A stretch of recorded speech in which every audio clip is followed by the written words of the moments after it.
ఆర్థికంగా సంథింగ్ ఏదో జరుగుతుంది. బంగారం వచ్చేటప్పటికి ఏకంగా 1,30,000, 35,000 రేంజ్‌లోకి. ఇంకో పక్కన వచ్చేటప్పటికి నిఫ్టీ 25,600 క్రాస్ చేయడం. గోల్డ్ వచ్చేటప్పటికి 10% రిటర్న్స్ లాస్ట్‌తో పోల్చుకుంటే సాగిపోతూ ఉండటం.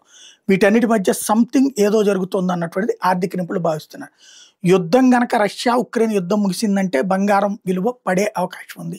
ట్రంప్ ఆ చర్చలు ప్రారంభించాడంటేనే 3,000 నుంచి 5,000 ధర పడిపోయింది. ఆల్రెడీ ఒక యుద్ధం ఆగిపోయింది ఇజ్రాయెల్, హమాస్ మధ్యన. ఈ యుద్ధం కూడా ఆగిపోయిందంటే బంగారం ధరలు మరింత తగ్గుతాయి. వెండి ధరలు కూడా మరింత తగ్గుతాయి. మొన్నటిదాకా ధరలు పెంచడానికి సీరియస్ ఎఫర్ట్ పెట్టినటువంటి వాళ్ళు ఇప్పుడు ధరలు తగ్గించడానికి ఎఫర్ట్ పెడతారా?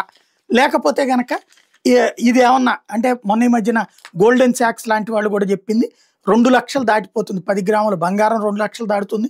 అలాగే కేజీ వెండి కూడా 2 లక్షలు దాటుతుంది. 3 లక్షల దాకా తీసుకెళ్లే ప్రయత్నం జరుగుతుందని చెప్తున్నటువంటి వేళ ఒరిజినల్గా ఇక్కడ నిపుణులు, ఆర్థిక నిపుణులు ఒక్కొక్కళ్ళు ఒక్కొక్క రకంగా చెప్తున్నటువంటి వేళ కొత్త చర్చకి తావిస్తున్నటువంటి అంశం. అసలు ఏం జరుగుతుందో ఎవరికి అర్థం కావట్లేదు.